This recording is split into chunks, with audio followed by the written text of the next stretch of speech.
Hey, hello, everyone. Thanks so much for being here with us today. My name is Erin Nevius. I'm ACRL's content strategist, and this is ACRL Presents Inclusive Leadership.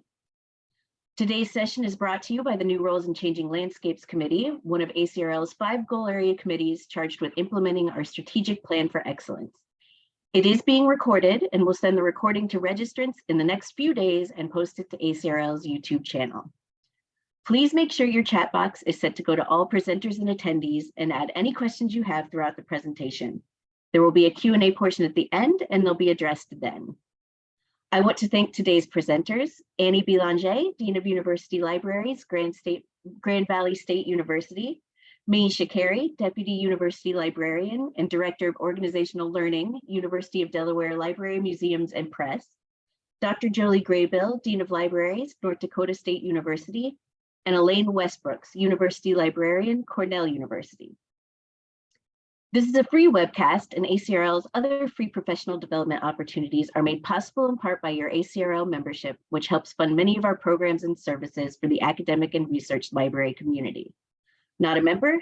Join nearly 9,000 of your colleagues and become a member today. Visit ala.org/ACRL/membership for more information. Thanks again, everyone, for being here. And Annie, feel free to start when you're ready. Yeah, thank you everyone for joining us on this webinar about inclusive leadership. So we're very excited today to have a panel. And just to help center us before we dig into our prepared questions as well as our audience questions, I was hoping that each of the panelists could share their years of leadership and what drew them to leadership. Maisha? Sure. Happy to be here. Thank you so much, Annie. So I am probably the newest to formal leadership in this group. I am only on year 3 in my role as Deputy University Librarian.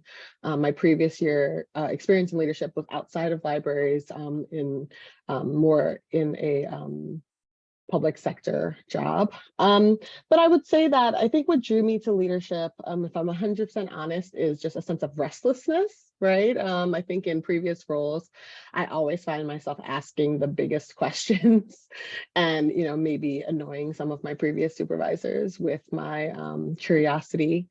And honestly, also it was, people around me saying, hey, you should consider this. That really gave me a lot of confidence in knowing that I could go in this direction. So, Yeah. Julie? Hi, thank you. I'm happy to be here as well. So I'm going to start with the questions backwards because Maisha just brought up one of the reasons why I got into leadership which was, people were saying, hey, you should consider. And I was like, I hadn't really thought about that. But at the same time, in addition to being encouraged to do so, I was recognizing when leadership was working well and when leadership wasn't working well, and that if it wasn't working well, somebody should do something about it. So hence I embarked on doing leadership work. In terms of number of years in a leadership role, so in my current dean one, I'm less than a year in, but I was in an assistant director role prior to this for about 8 years, and a team leader role before that for 3 years or so. So, just kind of inching up in different positions along the way. So about 10 plus years of leadership roles. Thank you. Elaine? Good afternoon, everyone. I would say that I've been in a role of either university librarian or associate university librarian for about 16 years. And that's been at 3 institutions. And then I'd also say prior to that, I was in a middle management role, which I would argue is a leadership role for about 3 years. And so I think it adds up to approximately, over 20 years of experience. And I could say, I think there were 2 things that led me to leadership. One, which is similar to Jolie and Maisha, which is people would often identify these traits in myself and encourage that, and that builds your confidence. But I would also go back to my mother, my aunties, my sisters. Like I feel like I come from a line of Black women, like bossy, people who are used to commanding attention and doing things that needed to be done. And we can call that leadership. And I think I would never say I was born to be a leader, but I think that structure really does inform what kind of person you become. And I think it was one of those things that even if you deny it or suppress it, it eventually comes out. And I think it's come out in my leadership as a librarian throughout the many years. Yeah, thank you, everyone, for sharing. Sharing the second question. I've been in leadership for over 17 years, and what's brought in include middle management in that. And for me, it was really asking why not, and the desire to leave things better than I found them. And the more I could be in charge, if you will, the more agency I had to do that. So then how do we keep moving that and bring more participatory and collaborative approaches to our profession, which leads us to our first official question, which is, and I'll read the definition, but the questions are, what are your first impressions of our definition? What resonates and what's missing? And so the proposed definition for inclusive library leadership that the subcommittee has come up with is that inclusive library leaders are individuals who are aware of their own biases, actively seek out and consider different perspectives to inform their decision-making, collaborate more effectively with others through cultural competency, and center empathy and compassion in their approach to leadership. So what are your first impressions? What resonates? What's missing? We'd love to hear from all of you. I'll go first. So I think that when I read this definition, what struck me about it that I think is really powerful is the connection between the sense and your sense of self and the self-awareness that I think is really necessary for inclusive leadership, and the connection between that and how you think about working with others. So both in terms of collaboration, but then also the centering of empathy and compassion.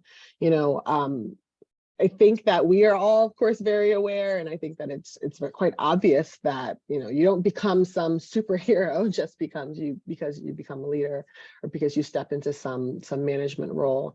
You know, you bring all your baggage with you, you bring your past, you bring your fears, you bring your uncertainties, but you also bring all the kind of basis that you have for your power. And I think some of the most impactful leaders are those who center their sense of their self-power in empathy, right? And in trying to understand where others come from, in really listening to understand, and in asking questions to get a better sense, not just of like the what of a situation, but really recognizing that we do people work, right? And that the who of any situation can sometimes be even more important than, you know, whatever dollars and data are involved.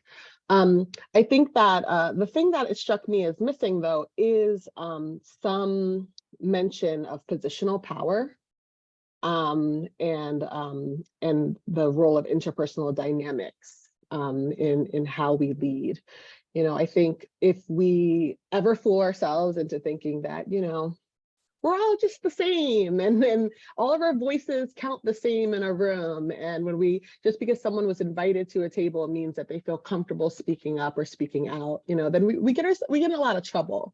That ties to empathy as well, right? How does this person walking into a space see themselves, and if they belong? How can I help tear down the impact of some of that positional power as much as possible, or at least acknowledge that it exists, so that we all can like recognize that it's having an impact on how we engage with one another. That goes both with the positional power of our actual roles, but then also the systems and the systems of oppression that just kind of are the groundwater of the worlds that we're working in as well. I think that is inherent in the part of the definition that's related to cultural competency. But I mean, I think sometimes we need to be really explicit so that folks don't miss out on how important it is to continue to stay attuned to how that shows up. I'll go next. That's okay, Julie. I would say I really do appreciate this definition. And I think one concept that is, I think, implied, but is not there, is fairness. And I think that I thought about this a lot when I form leadership teams, and there are people on the team who have different kinds of roles. And then I think about how much they're being paid and how, so is it really fair to have a leadership team when the gap between two individuals on your team is, $65,000? Like that is something that doesn't quite add up, right? So I think there's a fairness that has to be cooked into being an inclusive leader, and that you're always trying to be fair. And then I would say, to add to Maisha's statement about positional power, I think that the challenge is when you're a leader, you're a manager as well. And those are two different things. But when you're a manager, there's a power dynamic that is unavoidable. And so there are certain things that when you have power over people and authority, that it's hard to separate that many times. And I think as a leader, sometimes you have to make difficult decisions and be inclusive, right? So how do you, and so sometimes I just have to be honest, I don't think it always works that way. But I think generally this definition does take us a long way. I agree, Elaine, that this definition does take us a long way. And I do agree with others' comments about what might be missing or somehow implied. So the fairness did come to mind when I was reading it. It was making me think about it. It wasn't necessarily in here. And the positional power piece is also really important. And Elaine, I liked how you framed it in terms of when you're putting together a leadership team, what are some of the things that we need to be thinking about? And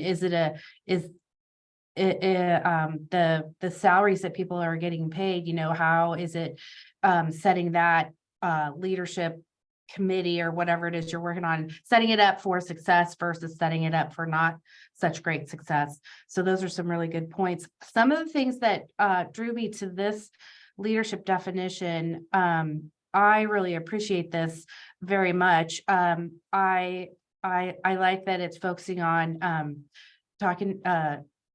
being aware, self-aware, and taking into consideration your own biases while you're doing your work, taking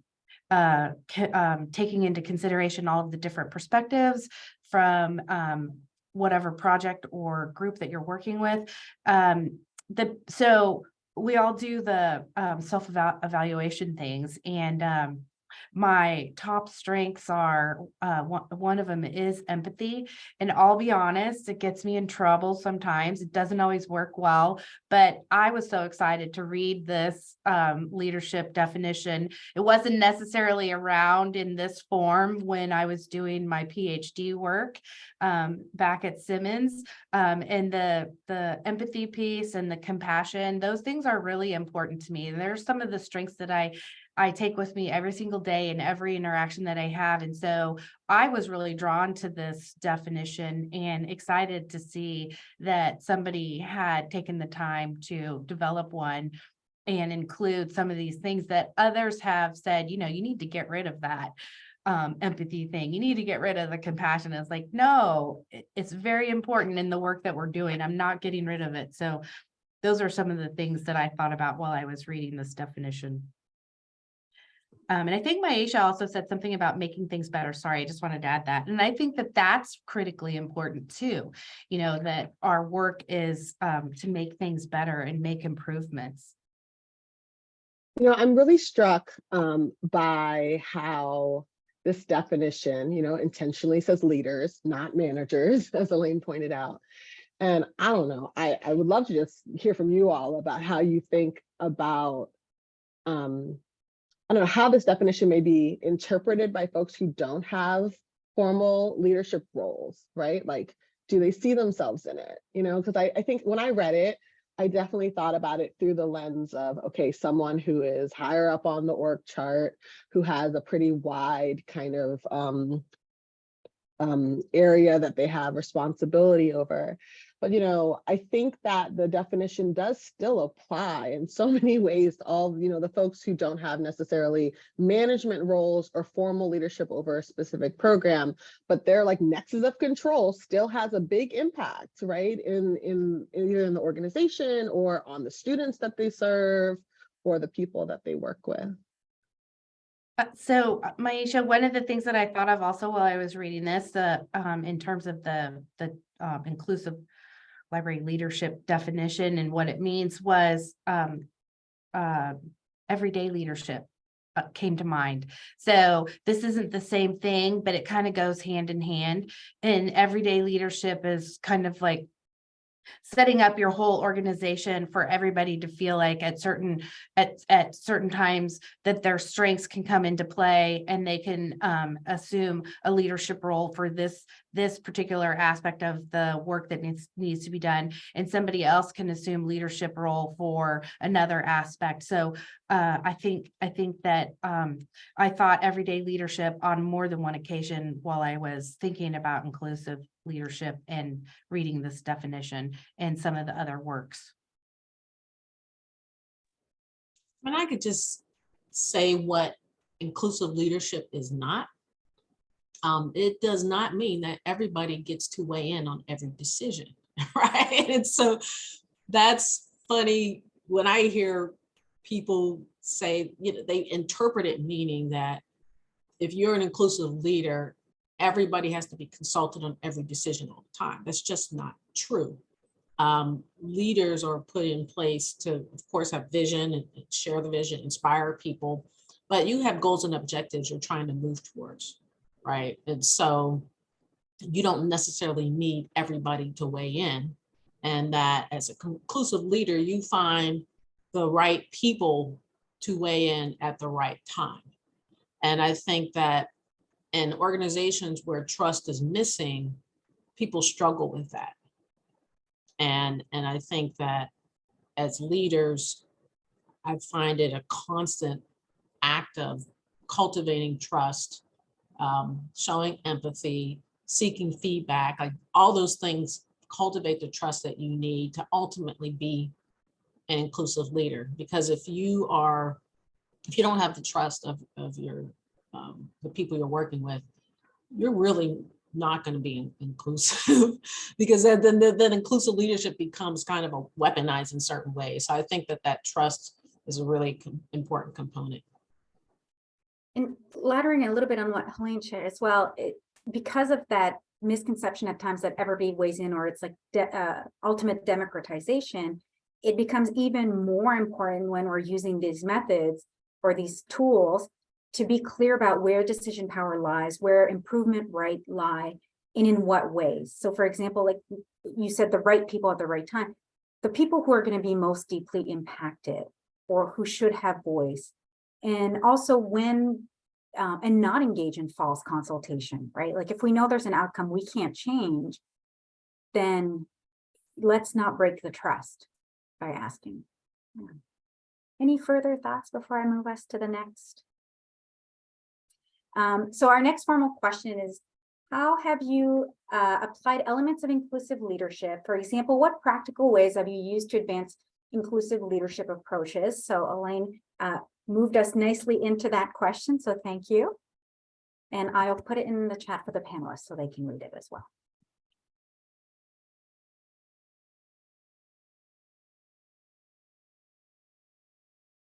We don't really have a set order here, so I'll go first again. So when I was reflecting on this question, the first thing that came to my mind was just the idea on the most basic level that I try to acknowledge and center my humanity in everything that I do, and just the fact that I am a person making choices based on what I know, right?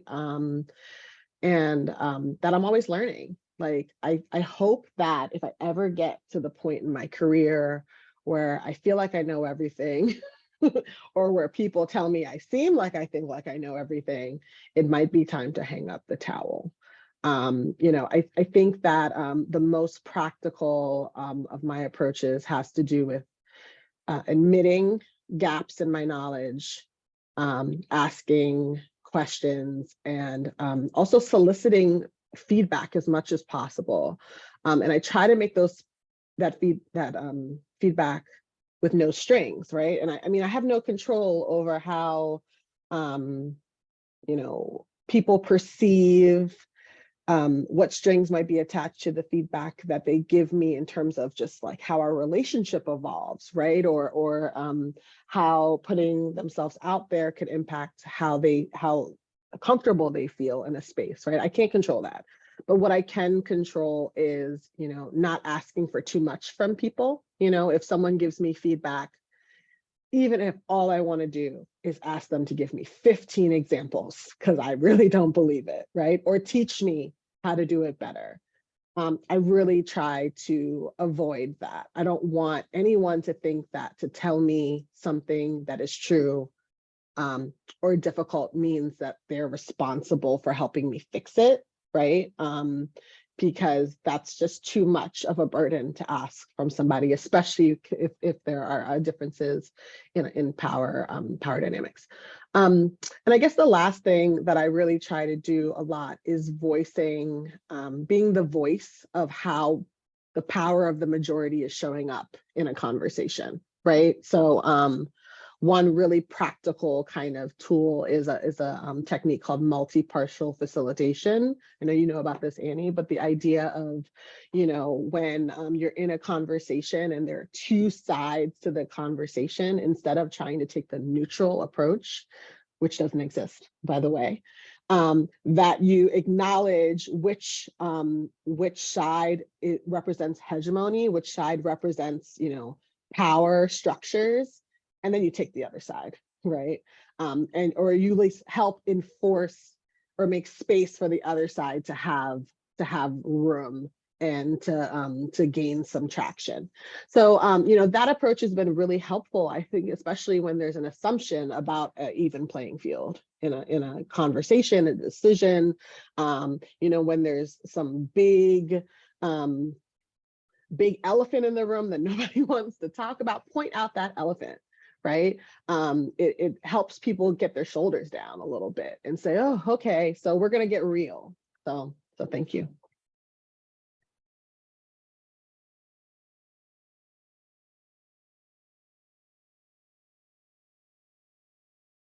I'm not sure that I have anything different to share than Elaine and Maisha in terms of approaches and application.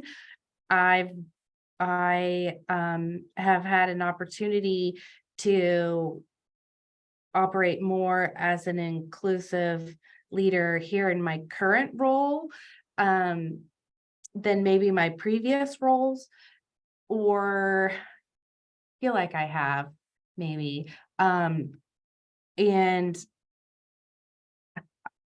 I think that build, as others have said earlier, building the trust is important. Trying to have all sides get equal play in terms of being a part of the discussion. So you have to set the space up in the best way to make that possible, because it's not always possible. And also you need to make sure that the players at the table are going to be willing to allow that, because everybody has individuals that want to do all of the talking and share the perspective that they have, and if you invite that person always to the table, you're always going to be trying to overcome that. So again, when I'm setting up certain things, I have to take into play, who's the best group that I can bring forward to help achieve the work that we need to do. And as long as you're thinking along those lines while you're doing the work, and also recognizing what the strengths and weaknesses of the individuals are that you're working with and considering, you can do it. Is possible. It doesn't always come out the way you think it's going to. So I feel like maybe one thing that might be missing from this is flexibility, but maybe that's also another thing that, like fairness, it's in there, but it's not actually articulated. But you do definitely have to be flexible and be ready to jump in and make sure that the conversation and the work is moving forward in a positive way, and that the inclusive part is working out so that the project can go forward. It's interesting, most definitely. To add that, I think 3 things I think about, and I think Maisha mentioned one. Like, I do think it's important to just keep it real, like just be honest about what's happening, and when you BS people can really, they can see it. I think the second thing is I like a solution-based approach as opposed to, we always start with the problem, right? Or we, when we talk about diversity and equity and inclusion, it's always like, it's like a problem, right? As opposed to the solutions. I think flipping things and focusing on what we're trying to accomplish and what's good is just, that's not often done in higher ed, because we are all critical thinkers about solving problems. And then I would just say the third thing I do often is just remind people of values, because I've seen it happen where, there's a bunch of concern about something, and the first thing we want to do is shut down a service or do something. And I just say, okay, wait a minute. We just went through this values process, and we believe in putting people first. We believe in equity, like we believe in sustainability. And sometimes you just have to be that voice of reminding people who we think our core beliefs are.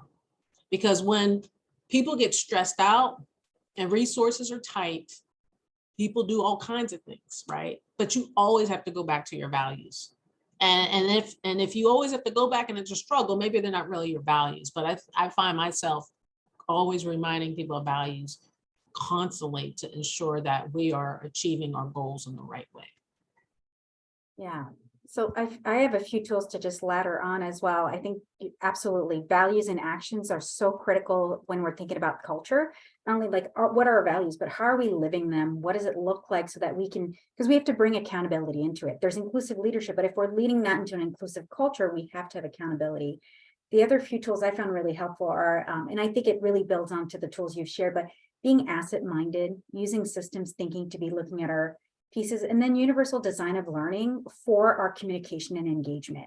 Are we using different medium? How are we thinking about neurodiversity? How are we thinking about people not having to self-disclose in group? So how do we build some of that brave space so that different types of voices that come out in different ways can be heard?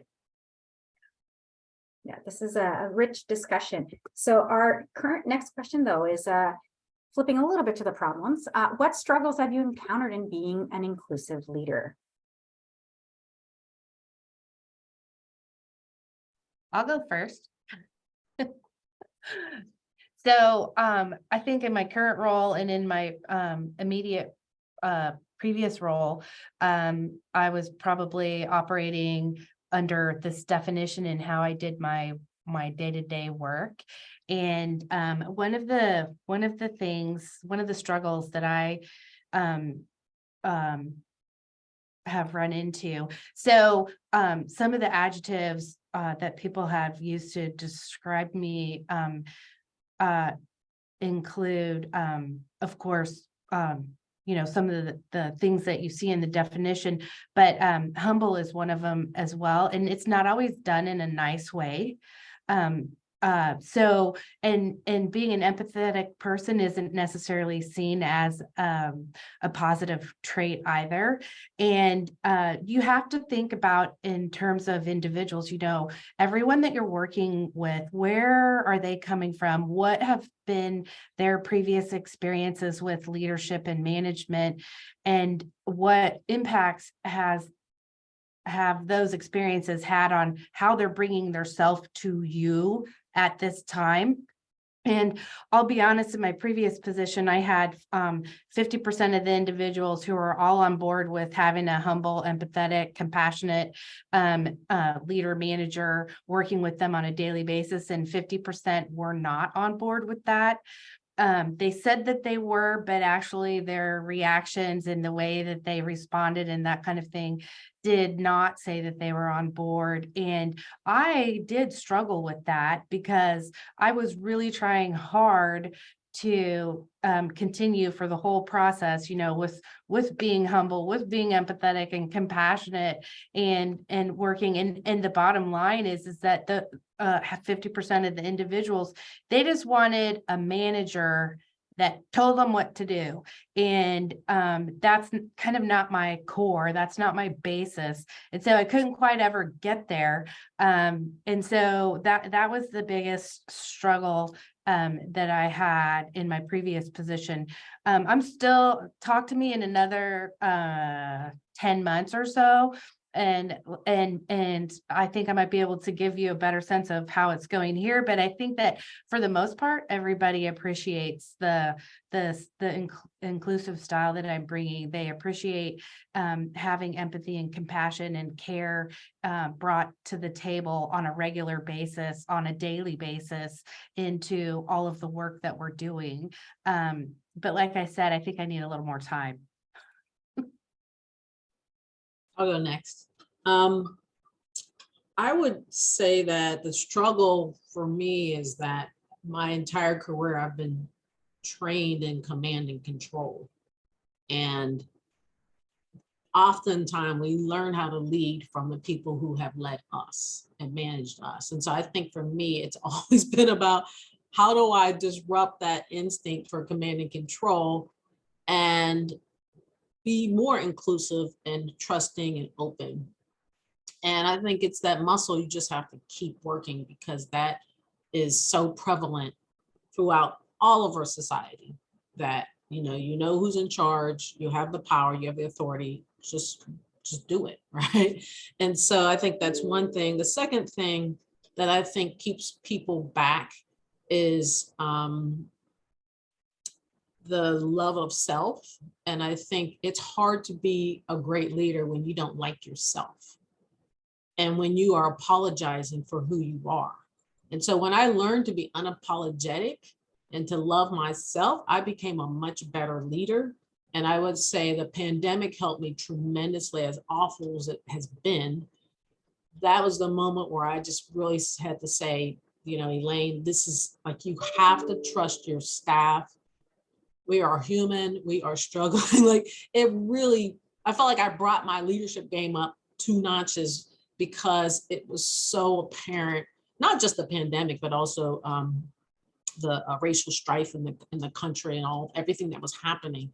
And so that's something I just like to stress is as Maisha said, like, we're humans and we're always have to affirm that humanity. And I think sometimes you could tell when people don't like themselves. You can tell when you'd see it when people try to shrink themselves, they try to make themselves smaller. They go through all these gymnastics, the self-deprecation. And I think that's not cool it's not helpful in being a good leader. It's not authentic, right? Oh, you're really speaking to something today.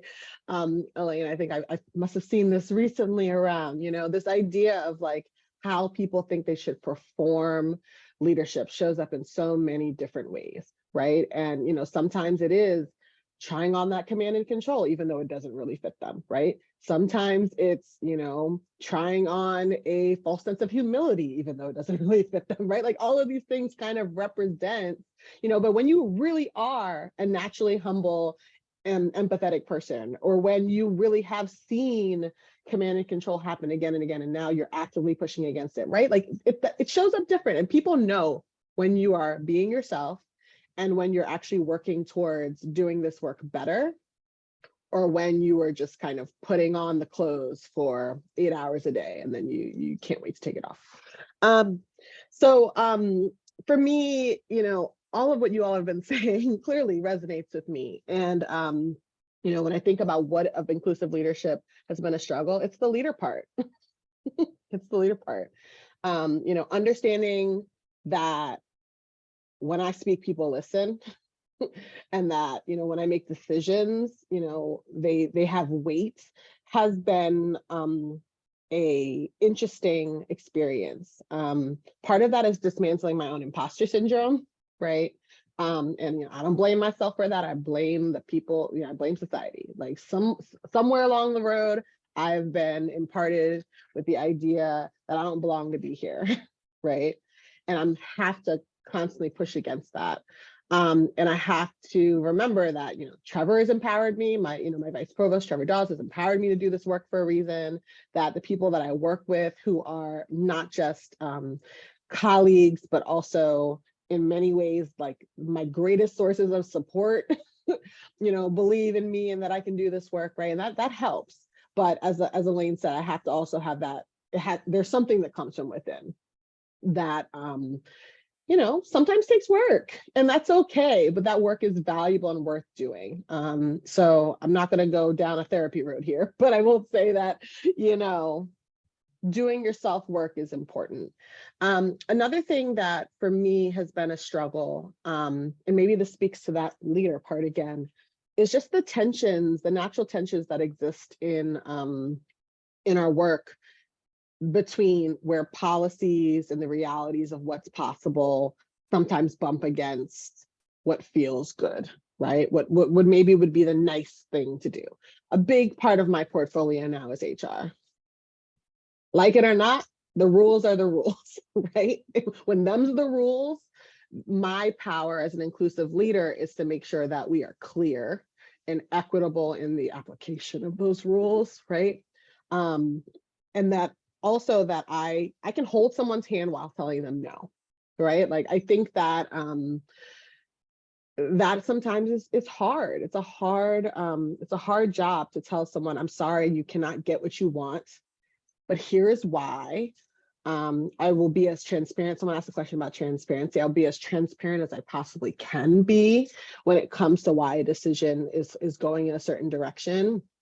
But that doesn't mean that I don't see your humanity, that I don't see your need, right? That I don't see, perhaps what there's some deeper things that are behind that ask. And we can still engage with those and talk about those. And the answer might still be no. That's hard, but it's worth doing it well. Go ahead, Jolie. I was just gonna piggyback on something Maisha said about being a leader is hard, but that doesn't mean you can't still bring in your compassion. But also, I think sometimes people have an unrealistic expectation of what it means to be a leader, and they don't always recognize that it is extremely hard to be in a leadership position and what things are going to be waiting for them. We just had a candidate on campus, and they're like, well, I think being a dean would be fun. And it's like, okay, oh, all right, sure. But at the same time, there's a whole bunch of other things that go before that. So I don't mean to be saying it isn't fun, but at the same time, I think sometimes people forget that there are hard decisions that need to be made. There's a lot of things that come in, things that you have to think about. All of that stuff takes time, energy, and effort, and wind up not definitely demonstrating how hard it is to be in a leadership role. And you just need to remember that. Yeah, I think that part about having the self-compassion and the empathy we bring to others for ourselves is so important. And while an inclusive leader is an accountable leader, it's interesting that sometimes the standards of white supremacy get overlaid with that, right? And that an inclusive leader should be a perfect leader. And the reality is accountability is not perfection, but it's knowing that we're accountable to and for people, and we are going to work to repair the mistakes we make and continue to grow and to learn, which brings us to our next question. Because I know we have some audience questions. Go ahead, Maisha, go.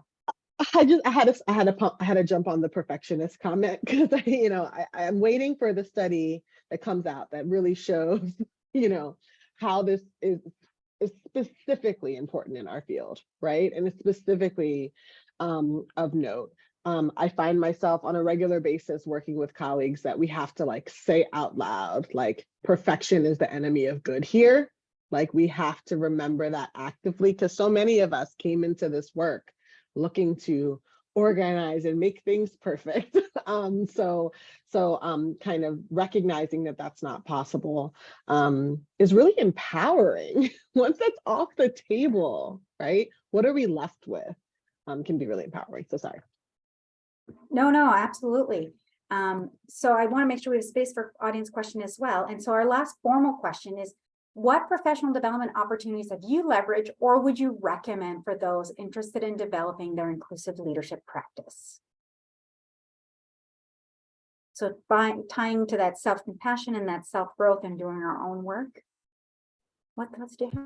I mean, I've had the great fortune to participate, to take a class called Inclusive Leadership, and it was really empowering. And I would say part of our work as leaders is communicating clearly and clarity. Clarity is kindness. And so if you have the opportunity to take some leadership or some kind of training in appreciative inquiry and liberating structures and those types of classes are really great tools to help you communicate better and to facilitate these kinds of conversations.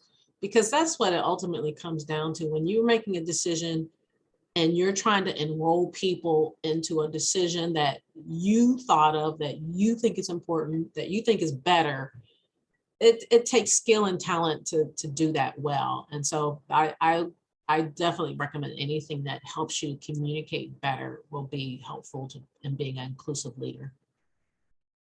I think another thing, in addition to doing or looking for those opportunities to take a class or a workshop or a seminar, and some people don't buy into this. And I know that at my previous organization and this organization, there's a core group that still don't buy into it. But the bottom line is you need to know yourself. And you also need to know others, and you need to recognize what you're seeing in others. And the only way you can do that is by like doing self-assessment and learning about yourself and learning about the different ways of being and moving through the world and utilizing self-evaluation tools. You don't have to do all of them, and try to find the one that feels the most authentic to you. But if you don't know about yourself, then you can't recognize as well who's at the table with you. And all of these things are really important when you're trying to move through and do inclusive leadership, do the work that we're trying to do. So I think that in addition to reading books, taking classes, seminars, workshops, and that kind of thing, you need to get to know yourself a little bit better, and you find a tool that works for you. Yeah, I agree, Jolie.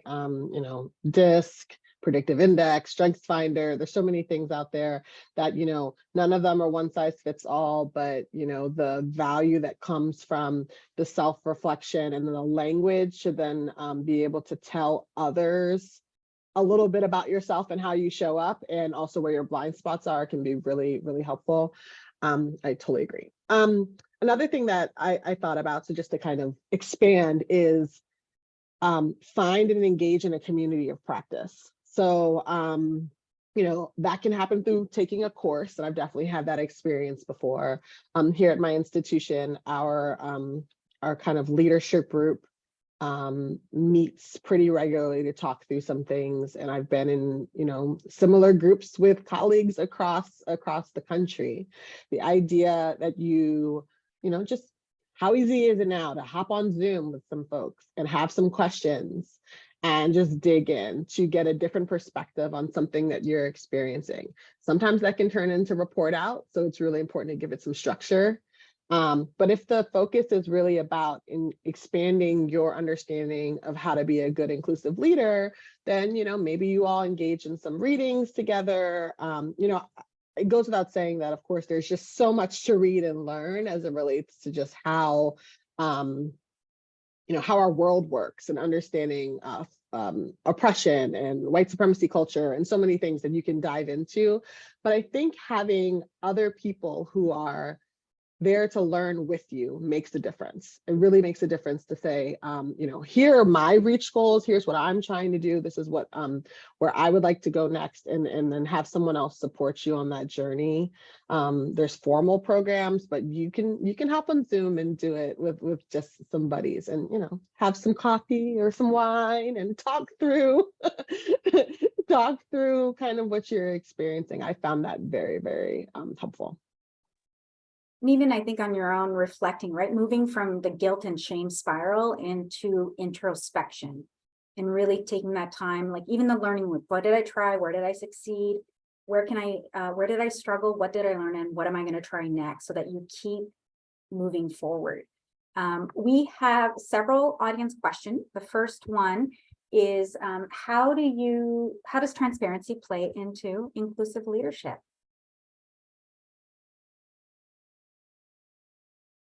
I'll go. So for me, I think transparency is hugely important, no matter what aspect of leadership I am employing or working with. I think that I operate more under the inclusive leadership component, but I think that transparency and being open and honest, and as much as you can be, depending on what you're dealing with, and coming to the table with everyone's best interests at mind, is hugely important. And if you're not comfortable with being transparent, start working on it. It's just really, really important, and it helps all of the work that you're doing move it forward. Being able to come to the table and be transparent and operate with honest comments and thoughts, and it's hugely important. Earlier, when this question was originally asked, I think Elaine was speaking at that moment about values, and I was really struck by the connection there. I think that an inherent element of transparency is the ability to talk fluently about how your values show up in what you're doing, right? So, I think sometimes we think of transparency as, there's no walls, everything's just open and everyone knows everything. And we know that that's not possible. So being able to talk about what you can, and talk as openly as you can about what you can, but then the things that can't be talked about in the open, having people understand why. But then, really at the core is like, can we look at our practices? Can we look at our policies? Can we understand how we are with one another and how they align with our values? And if you can't do that, there's a good chance that you're also not going to be very transparent about very much. It means decisions are being made without those values in mind, So, I feel like that's almost like a test that, kind of runs parallel. If you can talk about the values, then you're probably a pretty transparent organization. Yeah, and even sometimes when you can't be transparent about different components, you could be transparent about the process you'll use ahead of time. Right, there are like, even for example, a load topic, but disciplinary processes are highly, highly confidential. But we can be transparent about how we go about handling a complaint that we receive or a grievance, any of those pieces up front. Wayne, did you want to add to this topic, or? Okay. So the next one is a meaty question as well. How do you navigate the tension around being inclusive within the larger context of an organization that is inherently embedded in oppressive systems and structures? The idea of having more people at the table, but the table itself is broken. So how do you create work and create a new table together?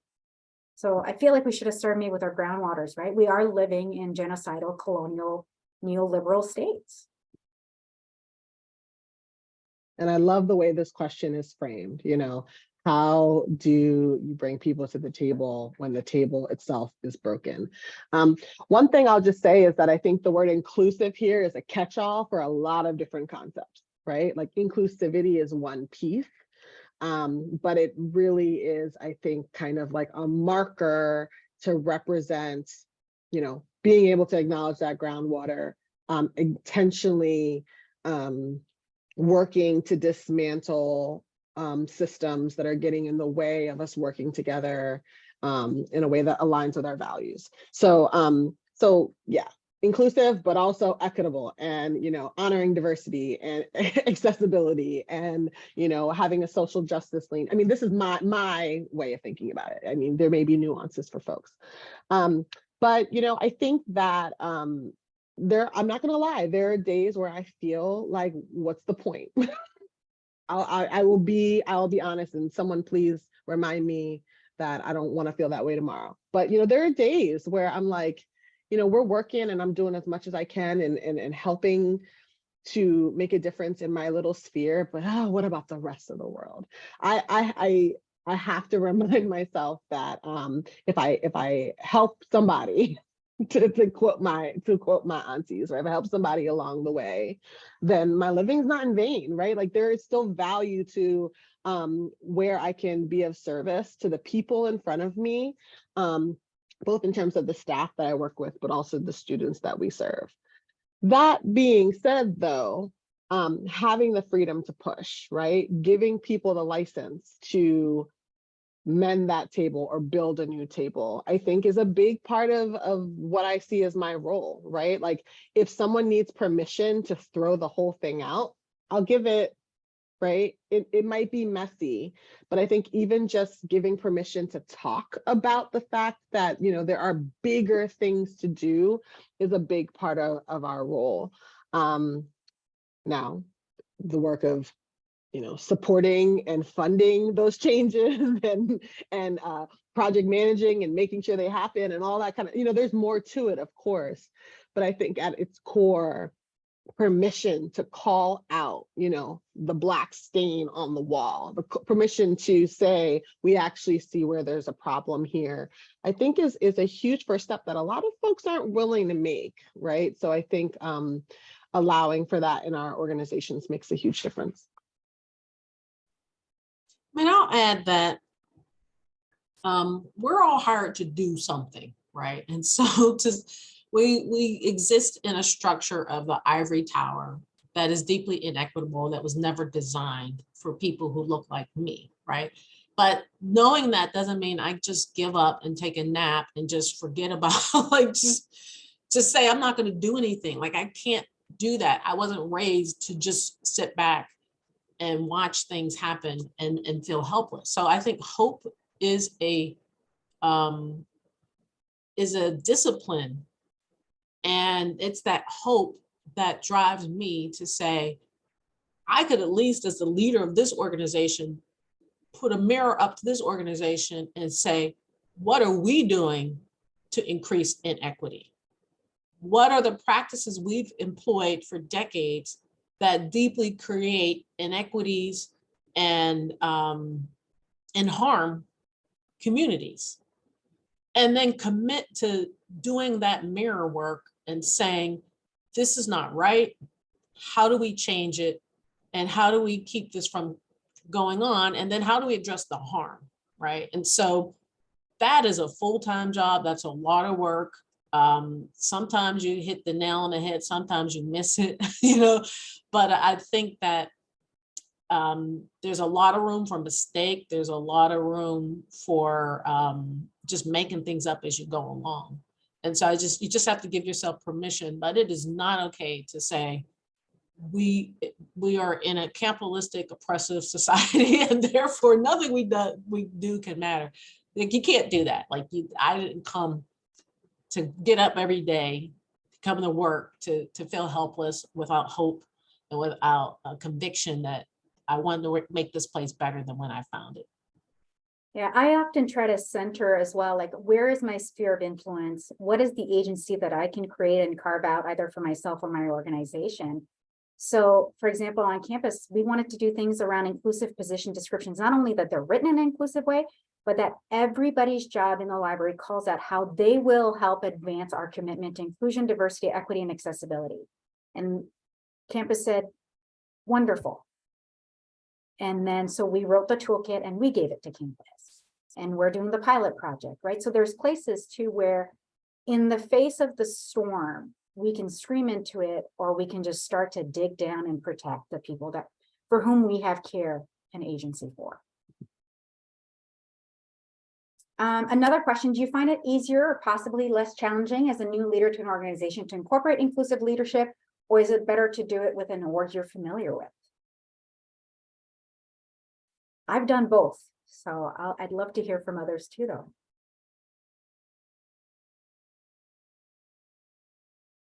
I've done both as well. I would say, since I'm just 8 months into my leadership role here at North Dakota State University, I've appreciated having the opportunity to start off with that type of leadership here in this organization. And I think that it's appreciated both in the libraries, but then also out on campus as well. So I'm not the only one who's coming to the table with this frame of leadership reference, if you will. And I appreciate that as well, because, you know, sometimes at a organization where you've been at for a while, things are in place. And if the leaders have been entrenched for 10 or 15 years, there's not always the flexibility to bring it to the table. But I've done both, just like Annie was saying, and I very much am appreciating this opportunity that I have right now.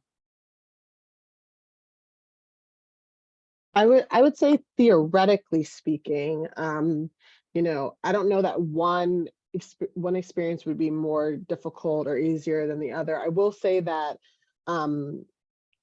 the difference may come in how you've approached your work and if that's changing, right? So, you know, if you are someone who has always kind of approached your work with inclusion and EDI that's at the core, then a change in your role shouldn't necessarily, you know, well, hopefully doesn't mean that you let that go, right?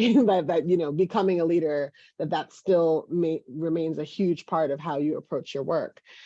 If you are in an organization, though, that perhaps that hasn't been at the core of how you operate, or at least not something that's been visible to folks, you know, then making, you know, your intentions known to change your approach, to change your thinking, saying, you know, among my goals for this year is to be a more effective, inclusive leader, right? Just making it apparent to folks that this is something that you're looking to work on, not only will hopefully give you grace, right, as you navigate, allow people to give you grace as you navigate that experience, but then you may find a lot of supporters that come out and say, all right, let's do it together, or let me, you know, share feedback as appropriate to help you navigate that space. I can imagine an experience where you may have someone who is, you know, been in an organization for a really long time, and now you're trying to change tack. And that's hard. Muscle memory in that, right? People show up and expect you to be a certain way. So that's a place where I think speaking really openly about why you're attempting to do something this way, and not just because everyone's talking about it in libraries, right? But because it aligns with your core and your values, can really help you navigate that new experience. We'll squeeze in one more question. How do you bridge the gap between us and the mentality that often exists between library faculty and library staff to ensure everyone feels involved in positive momentum? I have worked a flattened hierarchy at every library that I have been in. And sometimes that is easier said than other times. I mean, yeah, go ahead, Elaine. Yeah, I mean, I think I always focus on the shared goals and how they often transcend these, the stratification that we find in libraries today. And it can be really hard because if you have that mindset, that's often based in a lack of trust, but also a track record of oppression and things like that. I mean, it's really difficult to cultivate it, but I think it can be done with, again, clarity, with really throwing your weight behind the benefits of us working together as a team, as opposed to cultivating the silos. That's, you know, it's the ongoing work of libraries, given the stratification that is just inherent in the hierarchies it never goes away. I've been at 5 research libraries. It's been existing in all 5 of those libraries, whether it's faculty, librarian status or not. So it's just the ongoing work of being a leader. And I love that aligning to the shared goal, aligning to the shared values. And then also as leaders, particularly as senior leaders, uplifting folks from the different stratification. So bringing people together with a shared purpose. So they start to see each other and develop rapport and relational support. So then they start to become each other's advocates, can be a great way. Yeah. So we are at time. We will download the stats, not the stats, sorry, the chat, get the resources out, add them to the bibliography. I know there are perhaps some questions that didn't get answered. So we will collate a Q&A to go with the recording. Thank you so very much, everyone, and especially to our panelists. Thank you for sharing your wisdom and leaning into the discomfort today. It's been a pleasure. Thank you. Thanks, everybody.